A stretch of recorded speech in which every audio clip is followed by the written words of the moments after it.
as we do have another meeting shortly.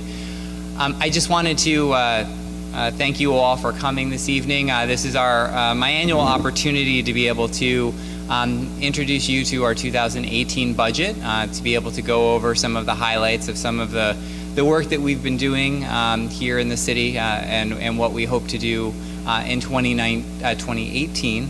Don't skip ahead.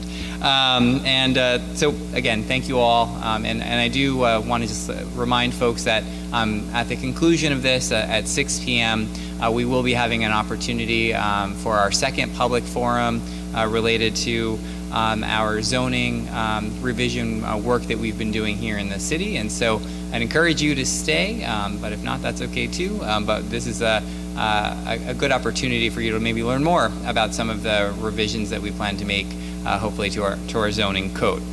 So we're going to get started. And so I think that the Regional Economic Development Council here in New York State said it best, that we are truly, no doubt that Kingston is having its moment. And I think I couldn't be more proud to be mayor at the time where the city is starting to truly shine and be able to, for us, be able to create an environment where we all can be successful here in the city.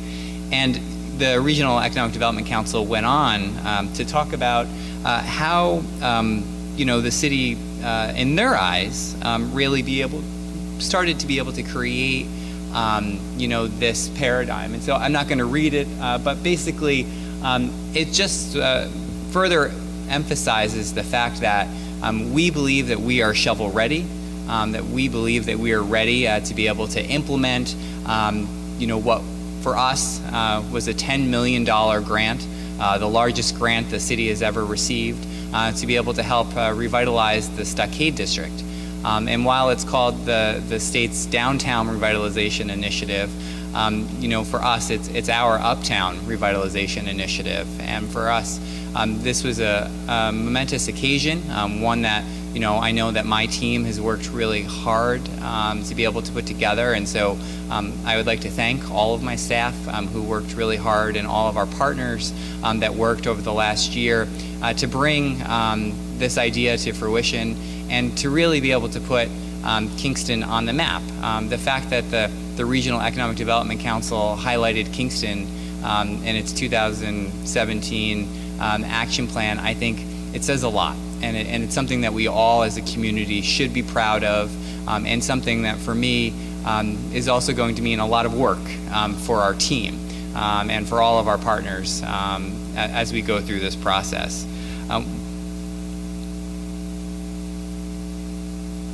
Oops, wrong way. There we go. And so one of the things that obviously we're all here tonight to learn about is exactly what this really does mean for Kingston. And we have worked extremely hard with the help of our comptroller, John Toohey, who has spent the last couple of months working with us, starting at our budget forum that we took a hold of last year and did again this year, to be able to create an opportunity for the public to help us shape this, with then an additional survey that went out afterwards.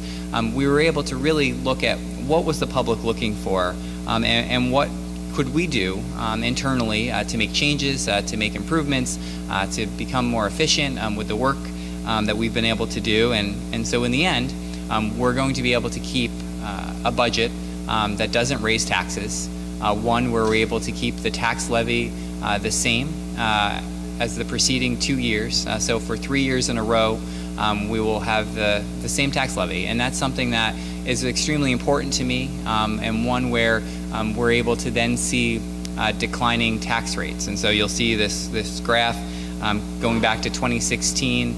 Our homestead tax rates were $10.16 to this year, $10.10 to my proposed budget for 2018 at $9.95. And so while these changes as we are good, we're headed in the right direction. And I think that that's what's really important for all of us. And this doesn't come easy. And it comes with a lot of dedication and hard work We've got 300 employees that work really hard every day to try to deliver the best services we can for as little money as possible. And with that balance, we, I believe, have been able to craft a very good budget for 2018. To break it down a little bit more, and if you came to our budget forum, you will have seen a graph similar to this, is we really wanted to just showcase, where does our money go? And so we took the average house assessment here in Kingston, which is about $150,000, and how much city tax do you pay if you have a house that's assessed at $150,000? And so that is $1,493. And so your house at that value is then broken up. And again, on top of this number, you have the school taxes, you have the county taxes, but this is what you pay here to our tax collector in City Hall. And it goes to all of these services. You're not going to be able to read these, so I'm just going to give you some of these. The biggest chunk here is the police department at $394.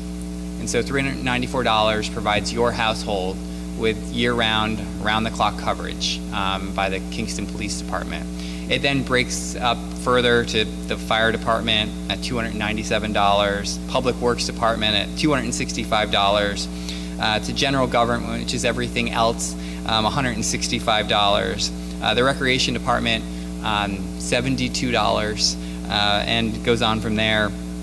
As you can see, these are not very big numbers, and we've tried to contain those numbers. We've tried really hard to keep those numbers as stable as possible, and we've been able to do that and still be able to deliver really critical services. We're able to still have a city trash collection, and if you look around municipalities around the Northeast and in New York, that is becoming a thing of the past. People are privatizing, people are franchising out their services, but we as a city are still able to provide trash and recycling, yard waste services, while still being able to, again, incorporate those costs into our budget, where many, many, many other communities are not.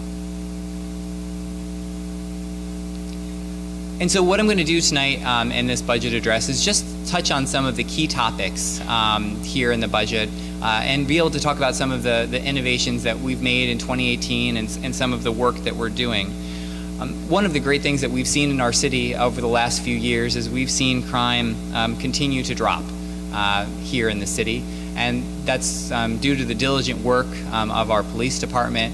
But the police department is also starting to use some very new and exciting tools that are based in information technology, so that we can use technology to assist us in helping to keep people safe and help to reduce property thefts and help to really create an environment where we can all be successful.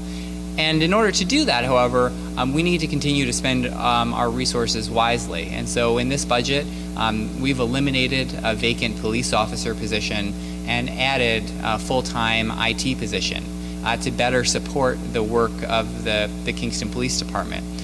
Because now, if a printer or a laptop doesn't work in a police car, that police car is now out of service. And it's no longer are we worried about the transmissions going in the vehicles, thankfully.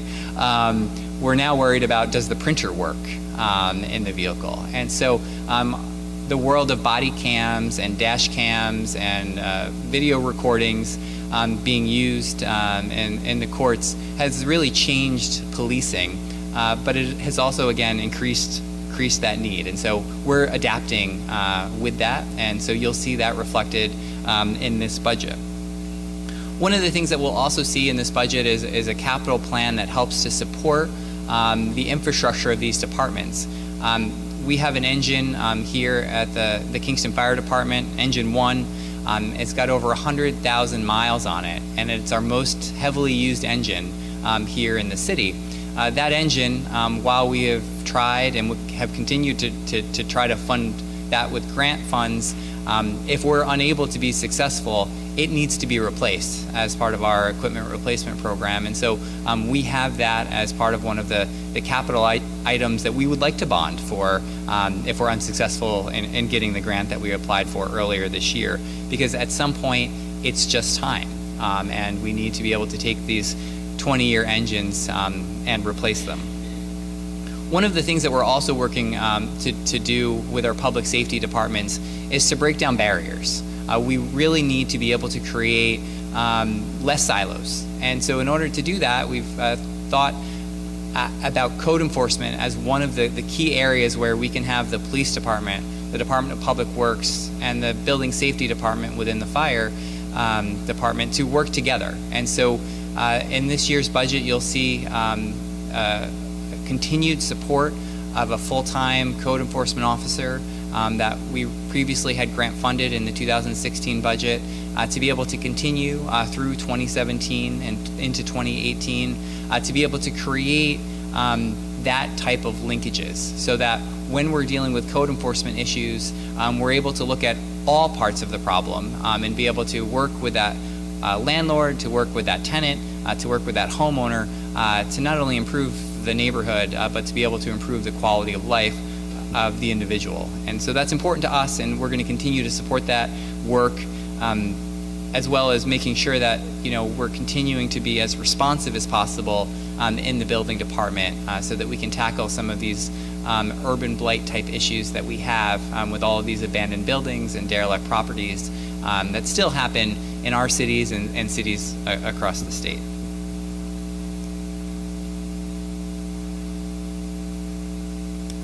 Moving on to Public Works, one of the things that has been and will be very evident for folks when they see our capital plan is the need to be able to invest in our equipment. We have tremendous workers who work really hard each and every day to deliver a variety of different services, from snow removal to trash collection, to sewer and storm water related issues, to potholes. But in order for them to do their job effectively, they need the equipment to do it. And so as part of our asset management process, we've identified multiple vehicles in the Department of Public Works that need to be replaced. And many of these vehicles are going to be able to increase efficiency of our workers and really be able to help them get the job done. One thing that in particular is our continued work toward automation of our trash collection system.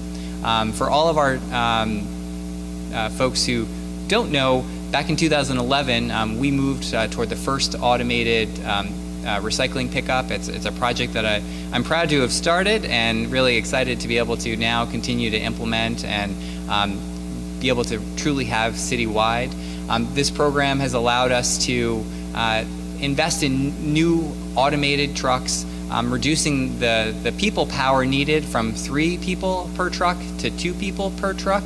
And every time that we do that, we're able to then free up one person from sitting in the truck and working on the truck to being able to be out in the field, cleaning out catch basins, repairing potholes, and really being able to create an environment where we're able to get the job done quicker without adding staff, and being able to just reallocate our resources. And so with this package of vehicles, we're going to be again asking for an automated truck to be able to be added to our fleet to further increase the manpower and woman power that we have out on the street. Another thing that we've really been able to look at in this budget are electricity costs. Those are one of the few items in the budget that we can actually control, and we've been working extremely hard at that. Just this year, we were able to complete the purchase of all of our streetlights here in the city, and so with that, for 2018, we'll be having a $280,000 savings by the purchasing of the lights, and yet that's not even with a full LED retrofit. We're working with our friends at the Mid-Hudson Street Lighting Consortium to be able to finalize that project and be able to get our entire city to be able to be rolled out into these more efficient LED lights. And so with that, we're going to see even greater savings in 2018 at the end of 2018 and into 2019 and beyond.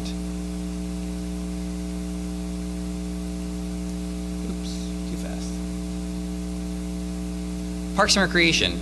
One of the things that's important to me is to be able to make sure that our youth are served as best they can with as many diverse programming as possible. And I'm really proud of the partnerships that Parks and Recreation have been able to develop with both nonprofit groups, but also larger organizations like the Kingston City School District. We started last year a walking school bus. So we're able to bring youth from George Washington Elementary School to the Everett Hodge Community Center by our staff, meeting them at the school and walking with them to our center so that they can get there safe and sound. And it's really expanded our program. We now serve upwards of 60 youth on a daily basis, which is a tremendous opportunity for us. And this budget continues to support that work, which again, we're extremely proud of. And because of these developing partnerships, we're also able to help bring in different resources from some of these different partners to help us pay for it.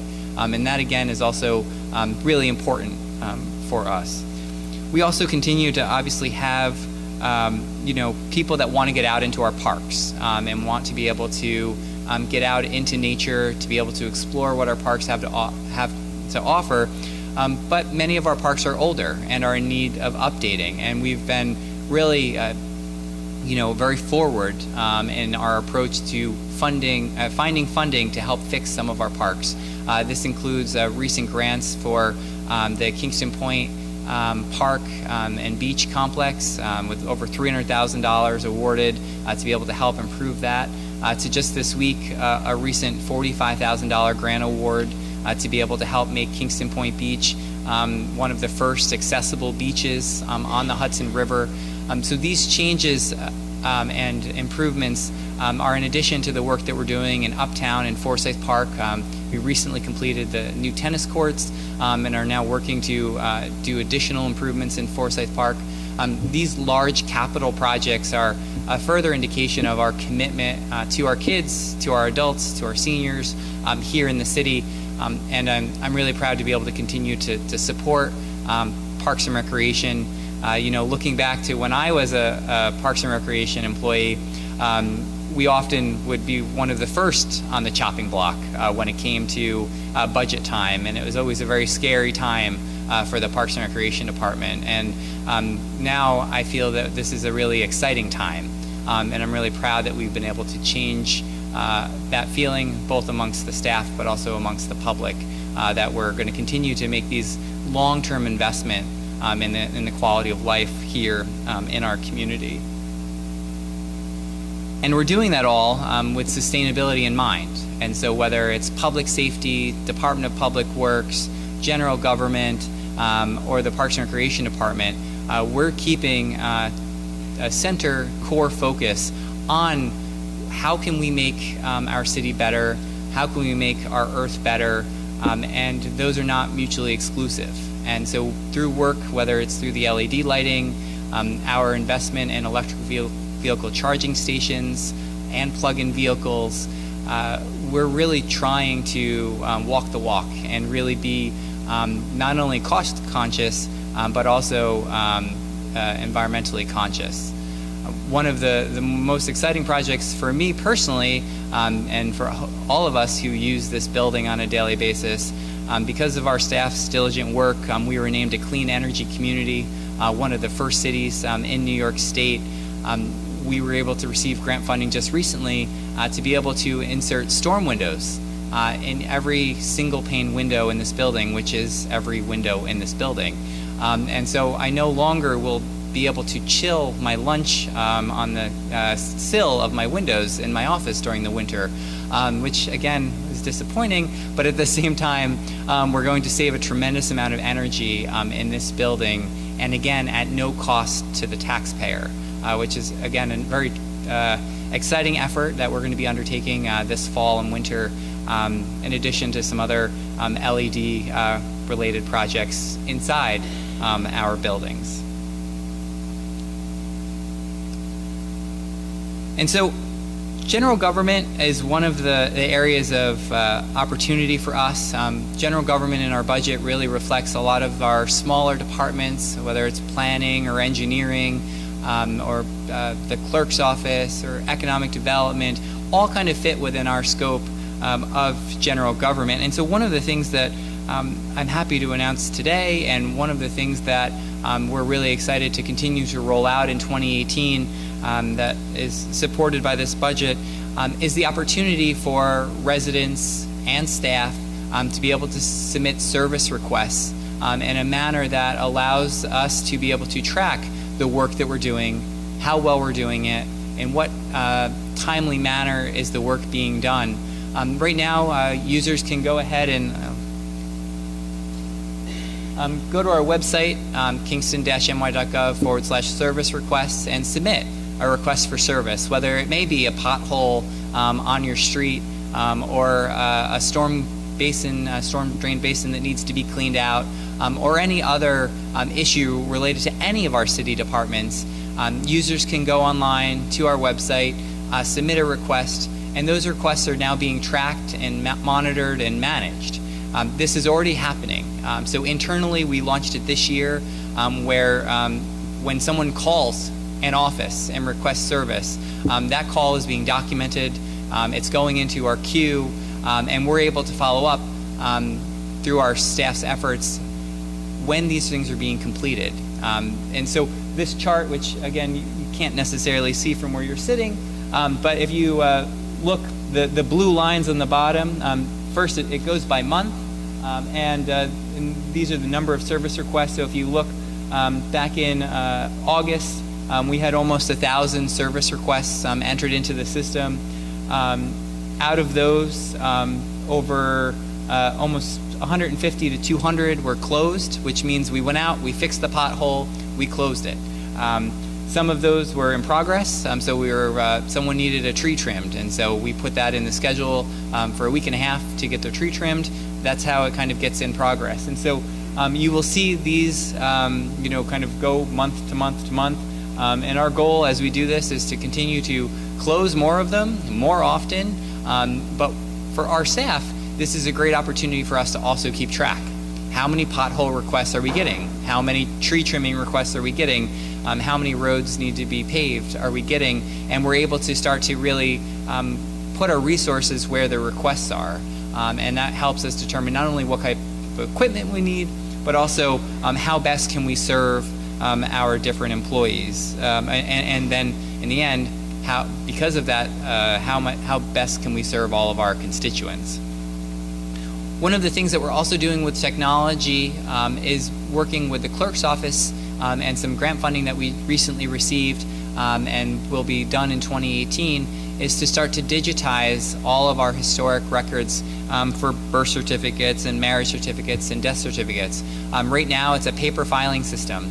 And for individuals who come in asking for a copy of one of those things, our staff have to go through literally a book to find these things. And that is not the way that we really want to operate. It's not an efficient way to operate. It takes a lot of demand from our staff to be able to accomplish some of those requests, especially when we're sometimes going back over 100 years.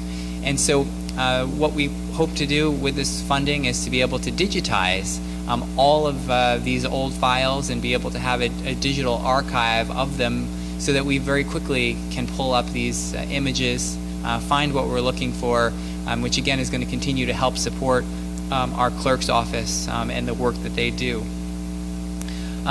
One of the things that we feel is also important and is included in this budget is that I want to be able to make sure that not only am I getting to use technology that allows me to, like these, to be able to communicate with my constituents and to be able to have safe, secure access, we want our Common Council members to have the same.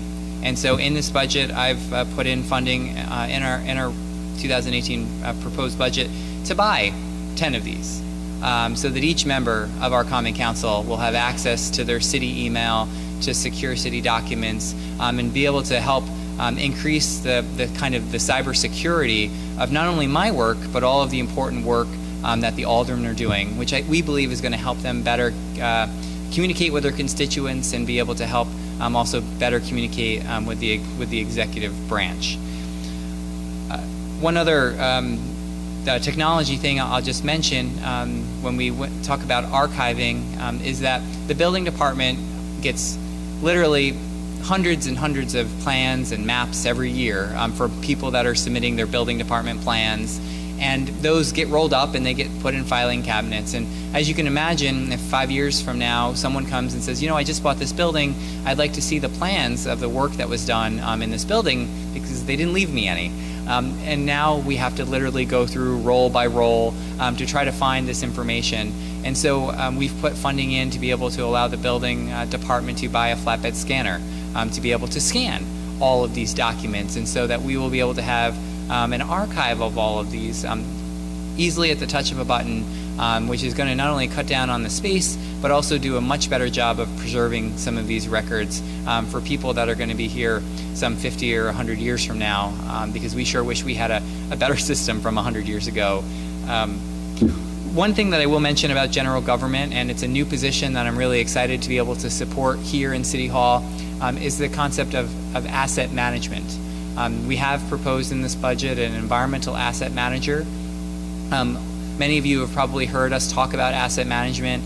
We recently completed an asset management program and report for all of our departments to undertake, where we were able for the first time to really be able to document what equipment, what vehicles, what inventory do we have here in the city.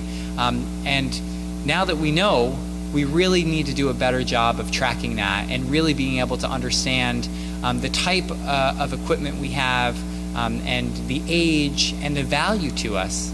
How important is that piece of equipment if it fails? And what are our backup plans if it does? And so through this, we've come to the conclusion that we need someone to be able to help support our departments in this process. We've also received grant funding to be able to help support over half of this position.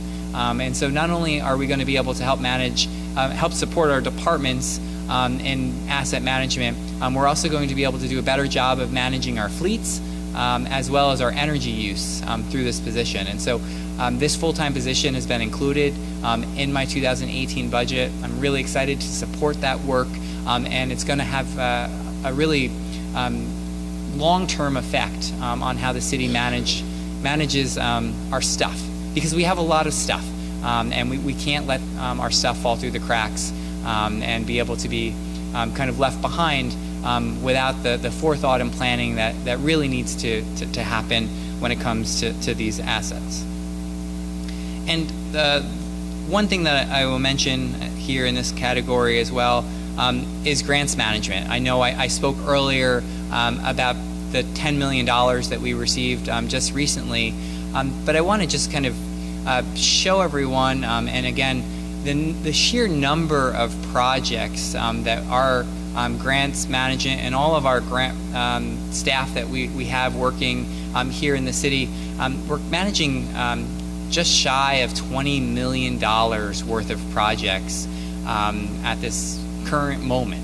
And these are dozens and dozens of projects, from the small, like the $45,000 grant that we just received to make ADA improvements at the beach, to the almost $6 million project along the Broadway corridor that we'll be doing next year to be able to help rejuvenate and revitalize the look and feel of Broadway. All of these projects take time, they take energy, but what's really exciting is that all of this money is coming from other people outside of our local jurisdiction, because some of these grants are federal, some of them are state, some of them are private foundations, and we're able to capitalize and leverage all of this other money to be able to make infrastructure repairs, to be able to do good programs, to be able to provide really great amenities here in the city, and we're able to do it without impacting our local tax base. If you can just imagine, if we added all 20 million of those projects to our tax levy, we'd be looking at a whole different type of budget.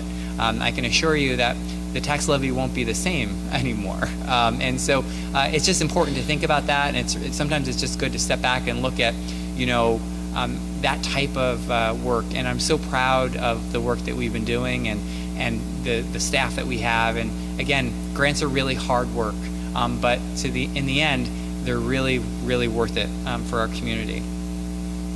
Just a couple quick other things before we wrap up, because I know I'm getting to my time, is that there are two other initiatives here in this budget that I feel really strongly about. One is related to health and wellness. This budget includes a part-time director of health and wellness.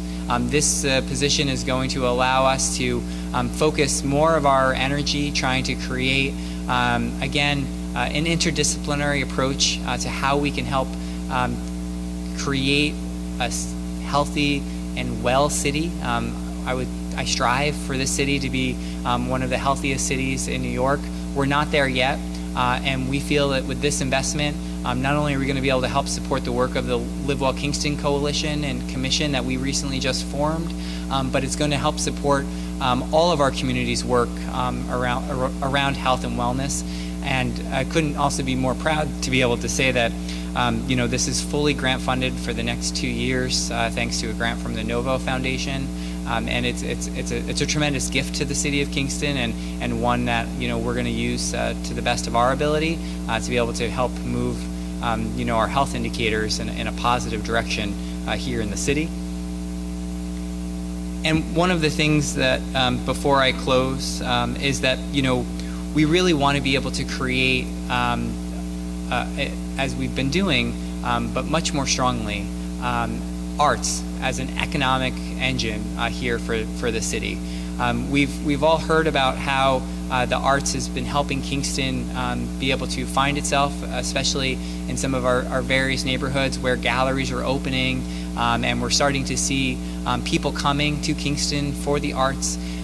It's an exciting opportunity for us at this moment to capitalize on that, and if we spend just a little, with the support of the community, we feel that it's extremely important to have a part-time director of arts and cultural affairs who's going to be able to help guide our city, to guide the work of some of our nonprofits and partners, so that we can have one vision for the city related to the arts, and one where we continue to really help cement arts as that economic engine, and one that we want to be able to be resilient and sustainable and also open to all, and we feel like this position can help break down those barriers to do that. And so before I end, and I know I've said that twice now, but that's just helping to keep Sue, is we have an opportunity with this budget to try something new, and it's something I'm really excited to do. We all know that parking was a very contentious issue in the 2017 budget. We've been able to make really great progress with how we've dealt with that situation. We've been able to bring in various partners. We've been able to have a parking work group. We've been able to have numerous parking forums. And one of the things that I heard time and time again is that, we're okay if you charge us a little bit for parking. We can handle that. But what we want to see is we want to be able to see, where is this money going to go? And what I've said is, I want to see this money reinvested back into our business districts, and I want you to be able to have a say in how that's done. And so this budget sets aside funding for each of our 3 business districts to be able to have our residents, our business owners, our community leaders in each of these areas be able to help tell us where the money should be spent. If Uptown wants garbage cans and recycling cans, then Uptown's going to get recycling cans and garbage cans. If downtown wants more parking somewhere, well, maybe there's a way for us to use some of this funding to start to make some advancements in that area. And so this participatory budgeting proposal is going to be able to allow us, again, with some very nominal money in the beginning, but as we decide to expand in our city and grow our city, if we have more money coming into these areas, then we'll spend more money in these areas. And I think that's an exciting time for our budget to go, and I think it's a new initiative that I'm really excited for, and I have faith that it will work and work well here in the city. And so with that, we're going to officially conclude with just a few reminders. One, our tax levy is not increasing. And so for the third year in a row, there will be a zero increase in the tax levy. For the second year in a row, we're going to continue to see a decline in our tax rates.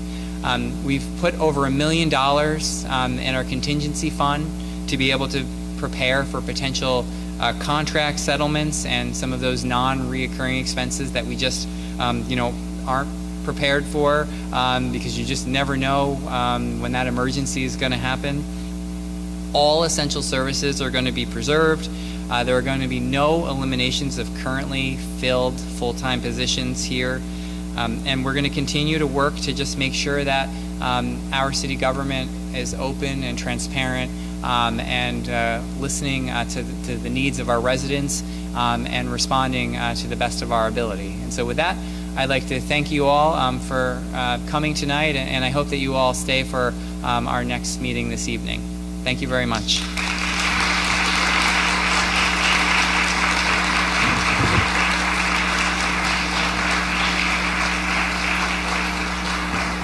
We're just going to give folks a minute if you plan to head out before our next meeting. There is a sign-in sheet if you'd like to sign in for our next meeting.